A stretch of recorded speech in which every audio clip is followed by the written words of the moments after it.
এটা অর্থাৎ মারাত্মক ব্যাধি। আমরা হিংসা করবো না, হিংসা। এই হিংসা আমাদের সমাজে আছে না নাই? হিংসা, ভাই ভাই হিংসা, দোকানে দোকানে হিংসা, বাড়ি বাড়ি হিংসা, হ্যাঁ বন্ধু বন্ধু হিংসা, হিংসা হিংসা হিংসা অনেক মারাত্মক একটা ব্যাধি এটা। এই হিংসার কারণে হাদিসের মধ্যে আসছে মানুষ যত নেক আমল করে সমস্ত নেক আমল গুলা হিংসা জ্বালায় দেয়, জ্বালায় শেষ করে দেয়, কিছু থাকে না।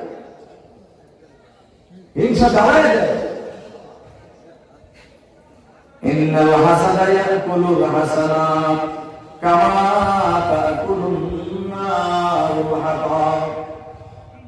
আল্লাহ নবী বলছে নিশ্চয়ই হিংসা ইয়াকুলুল হাসানাত, নেক আমলগুলা খেয়ে ফেলায়, খায়া দেয়। কামা তাকুলুন নারুল হাতাব, যেমন নাকি আগুন শুকনা কাঠকে জ্বালায়া দেয়।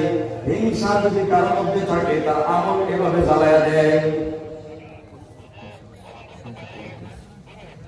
জ্বালায়া দেয়। এই জন্য হিংসা করবো না। একটা হাদিস বলে কথা শেষ করি। রাসূল সাল্লাল্লাহু আলাইহি ওয়াসাল্লাম বলছে লা ইয়াজতামিআনি ফি কলবি আবদিন, লা ইয়াজতামিআনি ফি কলবি আবদিন, দুইটা জিনিস মুমিনের কলবে একসাথে কোনোদিন হবে না। একটার নাম হলো হাসাদ আর একটা হলো ঈমান।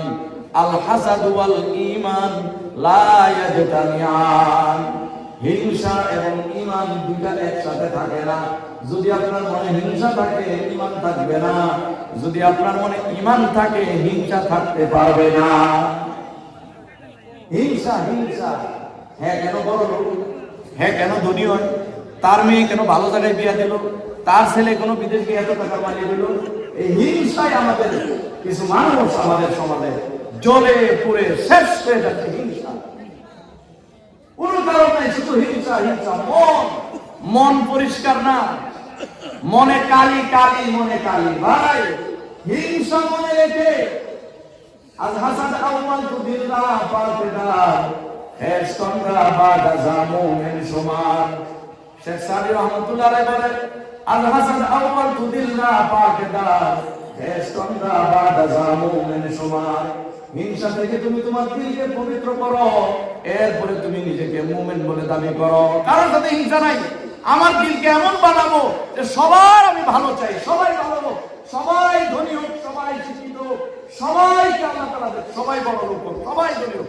আমার দিলকে এমন বানাবো ইনশাআল্লাহ।